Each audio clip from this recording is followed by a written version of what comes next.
Idaho is a scenic state which attracts new residents and businesses into its borders each year. Idaho offers individuals, families, and businesses an excellent environment to pursue personal and commercial activities. The appeal of its communities fosters an atmosphere of growth in residential real estate markets, which provide necessary products and services to both those who are new to our state and those who have lived here all their lives. The information in this video program is provided for the purposes of keeping Idaho's communities and its real estate market strong. Over the past few years, there's been an increase in fraud in real estate transactions all across the United States, more specifically in mortgage lending transactions. Unfortunately, Idaho is not immune from this growing trend. Simply put, fraud usually occurs in the mortgage industry when someone uses misrepresentation, misstatement, or even omission in the mortgage lending process. Growth in the real estate industry does not necessarily mean that there will be an increase in mortgage fraud across the market. As long as real estate and mortgage professionals are aware of some indicators of fraud, incidents of mortgage fraud can be reduced. By identifying and reporting mortgage fraud, Idaho's real estate industries and mortgage lending industries can remain healthy and productive.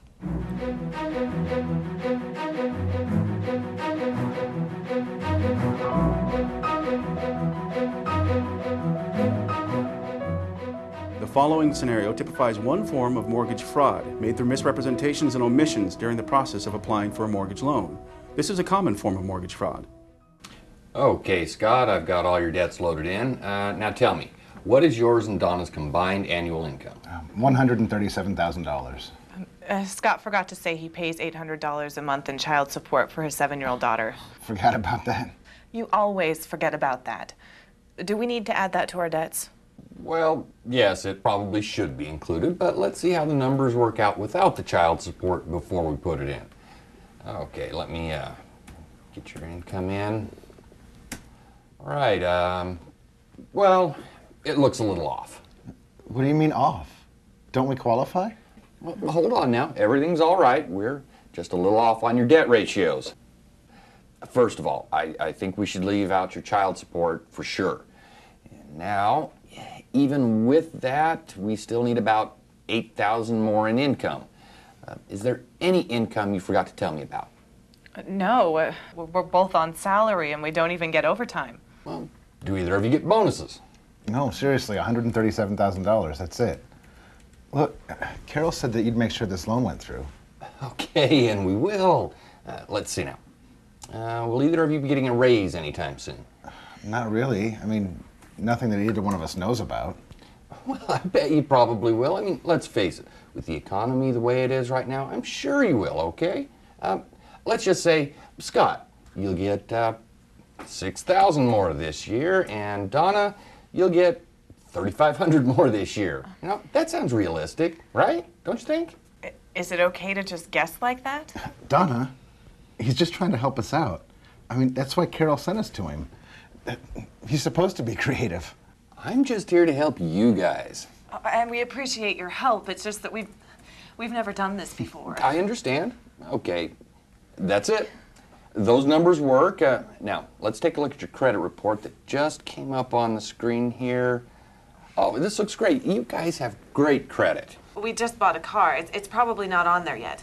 Well, if it's not on the credit report, then we don't have to disclose it. Looks like we've got a preliminary approval. Congratulations, guys. That's great, Jim. I can't believe we're actually going to get a home. Now, you guys go ahead and fill out this application at home and bring it back to me in the morning. I'll call Carol and I'll give her the good news. Oh, and don't forget to include those raises in your income. That's $9,500 total. Thanks, Jim. Thank you. Carol was right. He really knows how to get a loan through. Sure seems like it. Hi, Carol. It's Jim over at the loan office.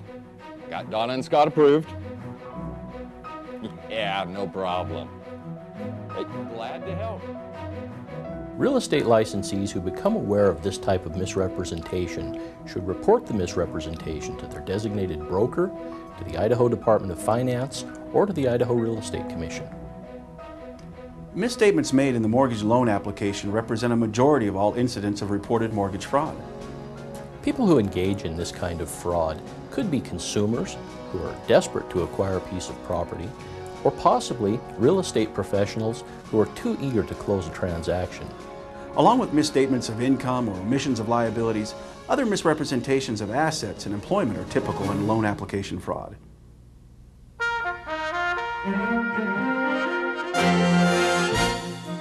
Some types of application fraud go beyond completing an application to qualify for a loan. Making a misrepresentation about the intended use of a property also constitutes fraud. Well, Ann and Carlton, I think this home will certainly suit your requirements. And since you're maintaining your home in Sun Valley, I think this would be a beautiful place for you to stay here in Boise while you're visiting your children and your grandchildren, until you move here permanently in 3 years. Oh, yes. I think this certainly would work as our second home. We'd like to make an offer on it. Oh, great. Give me a minute to call the lender and find out the particulars on your loan. Then we can write up a contract as soon as we get back to my office, okay? Sure. Thanks. Carlton, why did you say we were going to use this place as our second home?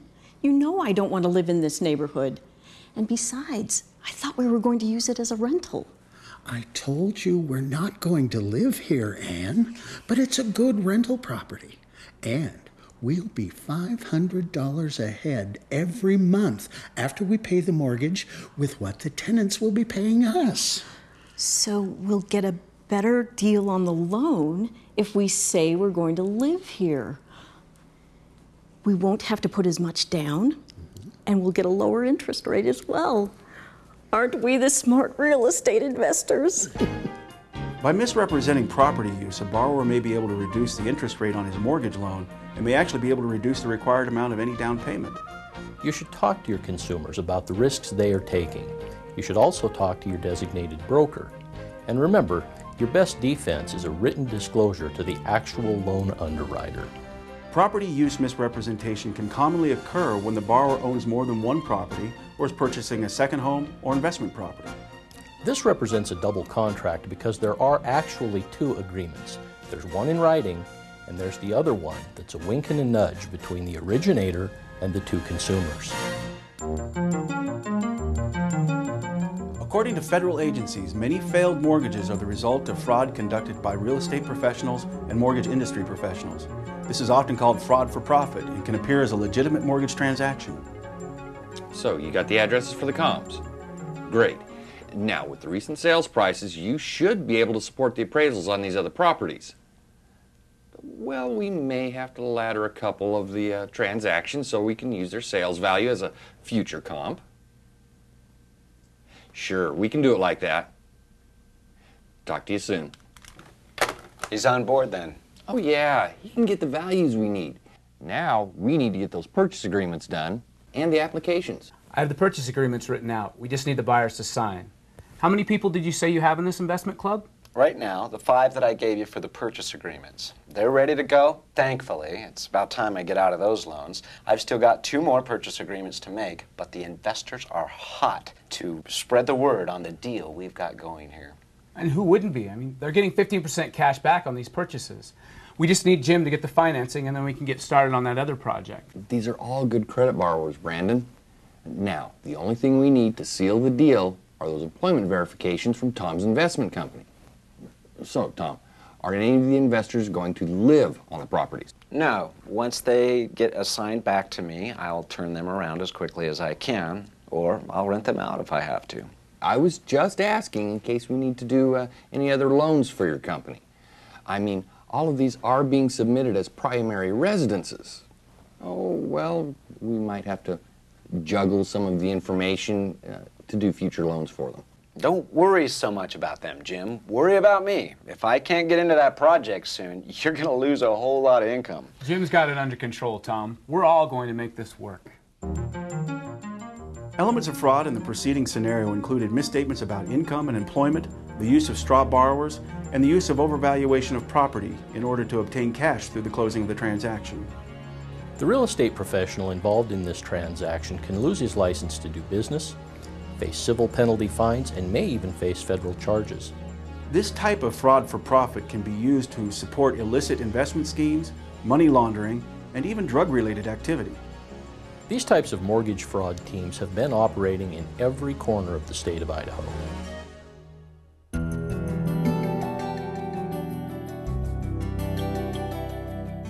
Fraud for housing may not seem as devious as fraud for profit, but it is fraud nonetheless. I just don't get the changes in the purchase agreement, Jim. Now I have to pay an extra $20,000 for the home? How is this good for me? Carlton, you're missing the point. Loan programs have changed. I can't get you approved at 100%.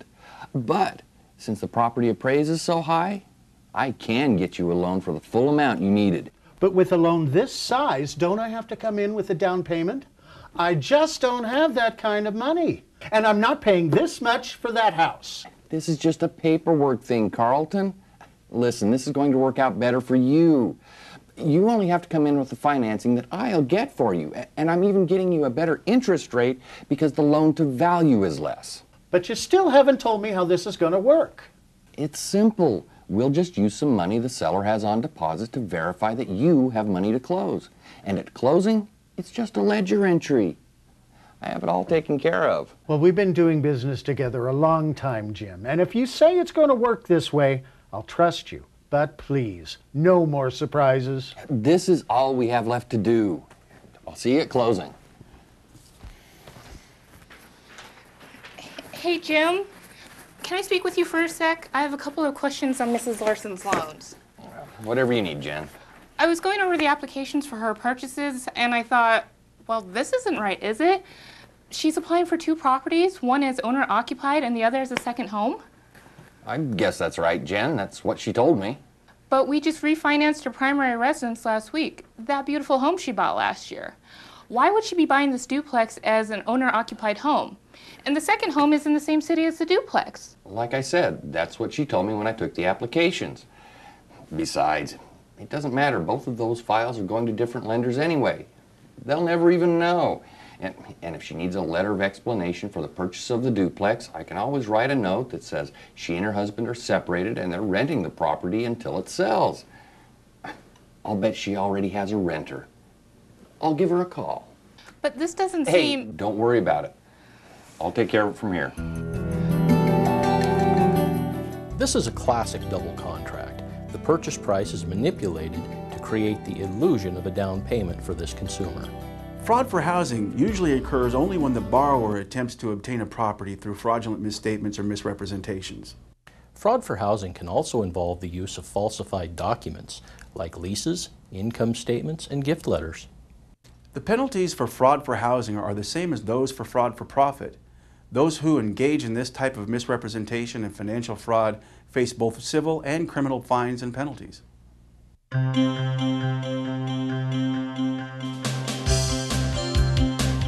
Mortgage fraud can take many forms.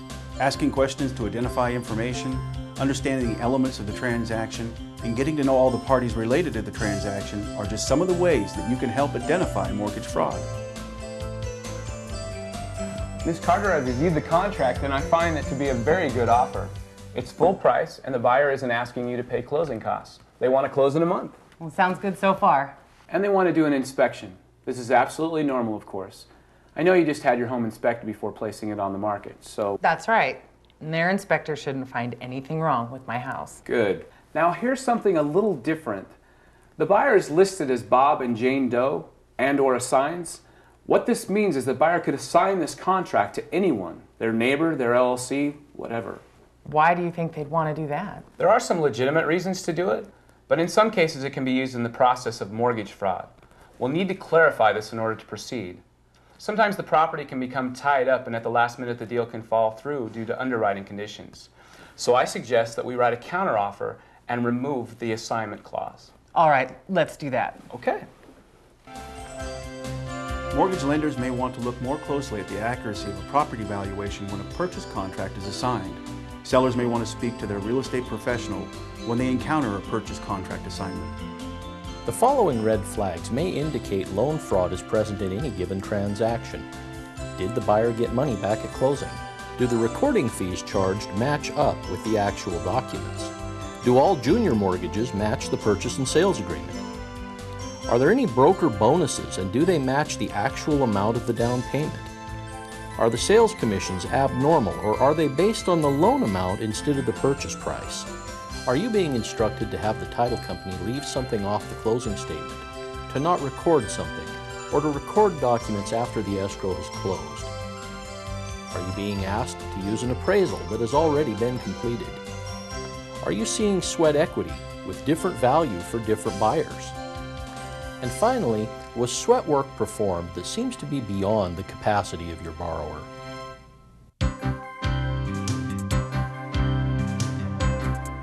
The results of mortgage fraud may mean losses to financial institutions and financial markets, but beyond that, mortgage fraud can have a negative impact on the communities where the fraud occurs. We have 2 small boys, and we have been transferred many times, and we thought, this is the house that we will stay in, hopefully for 5 to 10 years. This will be the home that our children will remember. This is our resting place. We have come home. After we'd been in the house about 6 months, we started noticing some odd things that we couldn't explain. We would see houses that the for sale sign would come down, but no one would move into the house. Packages would appear on the front porch, mail would be in the mailbox, cars would come and go, but no one was actually living there. One of the major signs that we noticed was there would be no trash pickup. There'd be different cars coming and going, a lot of dealer tags, a lot of out-of-state tags. People would be there for a week or 2 and then disappear. We decided to have our own neighborhood meeting, get people together, let's meet our neighbors, let's find out what's going on, let's see what the problems are, why aren't these properties being maintained. So we called a neighborhood meeting. We also began to see some foreclosures, and we became very concerned about that. We became very isolated and very suspicious and just had a negative outlook. It took over everything about us. We had gang fights. Several times, Gwinnett County Police were called because these gangs of teenagers who were all living in these rental properties, they were not the fraudsters, but they were the people that were renting the property from the fraudsters. They were the people that were being attracted to these properties. I became reclusive. I wouldn't greet new neighbors until I was able to check into their background, because I didn't trust anyone who moved into this neighborhood. It changed the kind of person I was. It has changed me irrevocably. I will always carry this with me. This house was known as the group home. The detectives had to actually batter the door in when they searched. It has since been used as a drug storage house and is now vacant. This house, the tenant was involved with one of the major drug gangs in Gwinnett County. The tenant in this house printed counterfeit checks in his basement. I will never feel safe and secure about a neighborhood that I move into. I will always be afraid that this is following me. Some of the more common mortgage fraud schemes include illegal property flipping, where a property is purchased falsely appraised at a higher value and then quickly sold. Silent seconds, where the buyer of a property borrows the down payment from a seller through the issuance of a non-disclosed second mortgage. Nominee loans and straw buyer loans, where the identity of the actual borrower is concealed through the use of a nominee. Fictitious or stolen identity schemes, where the fictitious or stolen identity of another person is used in the loan application. Inflated appraisals, where an appraiser acts in collusion with a borrower or industry professional to provide a misleading appraisal report to a lender. And equity skimming, where an investor may use a straw borrower, a false income documentation, or other false credit information to obtain a loan and take equity out of a property through a transaction. Mortgage fraud is not always easy to spot. By knowing the indicators of mortgage fraud and common mortgage fraud schemes, you can protect yourself and also help stop mortgage fraud in Idaho.